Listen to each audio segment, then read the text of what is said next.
नमस्कार दोस्तों, मैं पूनम गुप्ता, एक स्पेशल मदर और एक स्पेशल टीचर आज आपके सामने हाजिर हूँ अपने एक नए वीडियो के साथ।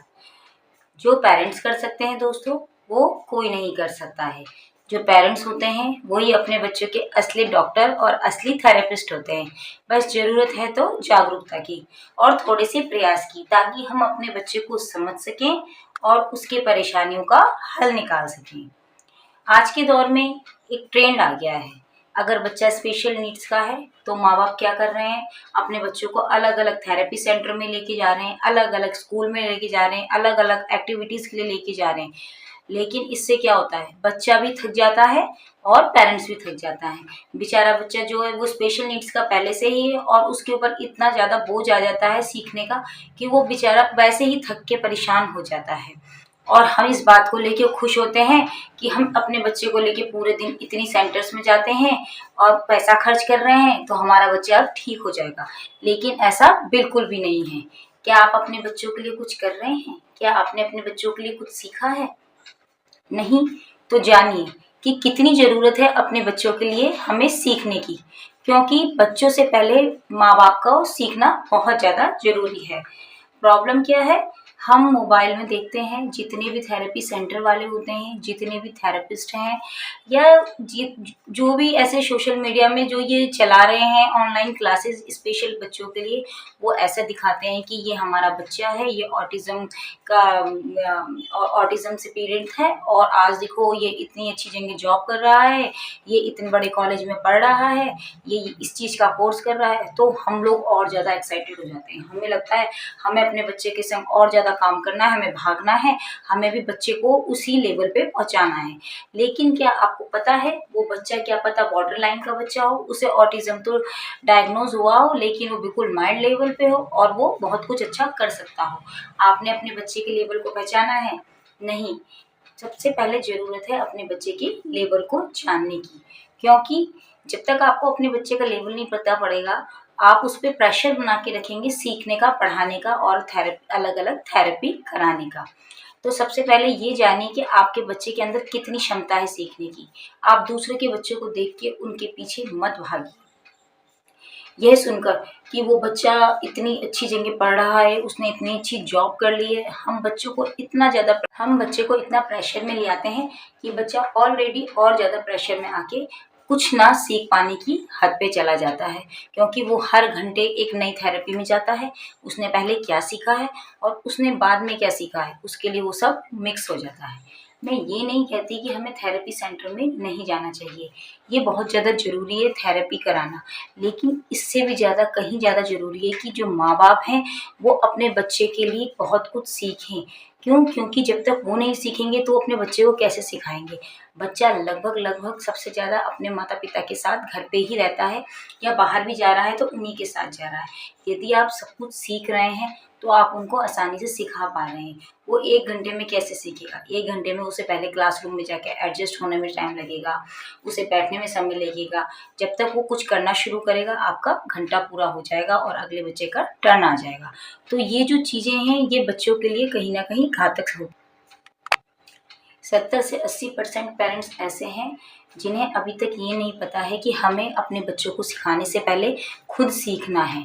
हम अलग-अलग थेरेपी सेंटर में तो जा रहे हैं, बच्चों को थेरेपी तो करवा रहे हैं लेकिन खुद नहीं सीख रहे हैं और इन सब चीज़ों का कहीं न कहीं बच्चों पे असर होता है, क्योंकि जब वो थेरेपी सेंटर में जाते हैं वहाँ सब कुछ करते हैं और जब वो घर आते हैं तो वहाँ पर आकर वो कुछ नहीं करते। इससे हमें ये लगता है कि ऐसा क्यों है, जब वो वहाँ पर थेरेपी में जा रहे हैं तो आराम से कर रहे हैं घर पे। क्योंकि इसकी सबसे बड़ी वजह ये है कि जो हम पेरेंट्स हैं वो हम खुद उन चीज़ों को नहीं सीख रहे हैं। जब हम खुद नहीं सीख रहे तो हम बच्चों पे उस चीज़ को कर नहीं पा रहे हैं, उस चीज़ को अप्लाई नहीं कर पा रहे हैं। और मेरे हिसाब से जितने भी स्पेशल नीड्स के जो बच्चे होते हैं, उनके जो माता-पिता होते हैं, उन सबको ये सब चीज़ें सीखना बहुत ज़्यादा ज़रूरी है। मैं एक स्पेशल मदर हूँ। लक्ष्य को लेके जब लक्ष्य छोटा था मैं भी बहुत जगह घूमी हूँ, बहुत थेरेपी सेंटर में घूमी हूँ, इवन मैं तो अलग-अलग शहरों में भी रही हूँ। इस चीज़ को लेके कि शायद मेरा बच्चा बहुत जल्दी कवर कर लेगा और कितने समय तक, आप दूसरी जगह कितने समय तक रहेंगे? आपको कभी ना कभी तो लौट के अपने घर आना ही पड़ेगा। बहुत ज़्यादा प्रॉब्लम्स हुई, अलग-अलग जगहों पे रही। कुछ समय शुरुआती दौर में मुझे कुछ आता भी नहीं था। फिर मैंने फ़ैसला लिया इस चीज़ के लिए पढ़ाई करने के लिए। मैंने स्पेशल नीड्स वाले बच्चों की जो स्पेशल टीचर की जो पढ़ाई होती है, मैंने उस चीज़ को किया और फिर मैंने धीमे-धीमे सीखा। उसमें इतनी अच्छी साइकोलॉजी सिखाई गई कि बच्चे के माइंड को आप कैसे रीड कर सकते हैं। एक बच्चा किस चीज़ को क्या चीज़ चाहता है और आप उस चीज़ को कैसे समझ पा रहे हैं। मैंने धीमे-धीमे लक्ष्य के ऊपर काम करना शुरू करा और आज आप ये देखिए लक्ष्य इतना हो चुका है कि वो अपने सब काम बहुत आसानी से कर लेता है और इवन वो हमारे भी बहुत सारे काम करता है, अंदर से बाहर सब काम करता है। और क्योंकि हम स्पेशल नीड्स के जो बच्चे होते हैं ना, उनके पेरेंट्स जो होते हैं ना, वो बहुत ज़्यादा पैम्पर्ड हो जाते हैं। वो अपने बच्चों को लेके वो सोचते हैं अगर उसको पानी भी चाहिए तो लेके आओ, उसको खाना चाहिए तो लेके आओ, उसे जो भी चाहिए कि मतलब उसको ज़रूरत से ज़्यादा सुविधाएँ। अरे जब तक आप उनको अकेला नहीं छोड़ोगे, तब तक वो बच्चे कभी कुछ नहीं करेंगे। सबसे ज़्यादा ज़रूरी है इन बच्चों को उनके कामों के लिए इंडिपेंडेंट करना। आप उनको बोलिए अपने काम खुद करिए। आप थेरेपी सेंटर में जो भी चीज़ें सीख रहे हैं, उन बच्चों पे अप्लाई कीजिए। धीमे-धीमे बच्चों को भी आदत पड़ेगी और आपको भी आदत पड़ेगी, आपको भी अच्छा लगेगा। लक्ष्य के साथ हमने शुरू से इन सब कामों को किया। अगर वो हैंड वॉश कर रहा है, तो उसको ये बोला जाता था कि अपने हाथों को पोंछो टॉवल से। अगर वो टॉवल नीचे गिर गया है, तो उसको उठाओ। उसको पानी चाहिए तो आरओ पे जाइए, अपना ग्लास भरिए और पानी पीजिए। हमने उसको इंडिपेंडेंट छोटे से ही करना शुरू करा। आज वो अपने सब कामों को बहुत अच्छी तरीके से कर लेता है। वो हमारे संग मार्केट जाता है, तो मार्केट में भी वो हमारे कई काम संग में करता है। तो इन बच्चों को ज़रूरत है अवेयरनेस की और सबसे ज़्यादा पेरेंट्स के लिए ज़्यादा ज़रूरी है कि वो दूसरों को देख के होड़ ना करें कि उसका जो बच्चा है वो ये सब कुछ कर लेता है, तो मेरा बच्चा भी ये करेगा। हो सकता है आपका बच्चा मॉडरेट लेवल का हो, आपका बच्चा सीवियर लेवल का हो। सीवियर लेवल के बच्चा तो अगर अपने डेली के काम सीख जाता है, यही बहुत होता है। लेकिन हम चाह रहे हैं कि वो बच्चा भी पढ़ ले और हम उसको पढ़ाने में लगे हुए हैं। हम उसको स्कूल भेज रहे हैं, थेरेपी सेंटर में, मतलब उसको हम बराबर पढ़ा रहे हैं और उस चक्कर में हम उनको जो वो चीज़ें नहीं सिखा पा रहे हैं जो उनकी ज़रूरत की चीज़ें हैं। और ये सब चीज़ें कहीं न कहीं उन बच्चों के लिए इतनी वो खराब होती जा रही हैं कि ना तो वो पढ़ने के रहते हैं और ना ही वो अपनी ज़रूरतों के लिए जो उनके काम होते हैं वो सीख पाते हैं।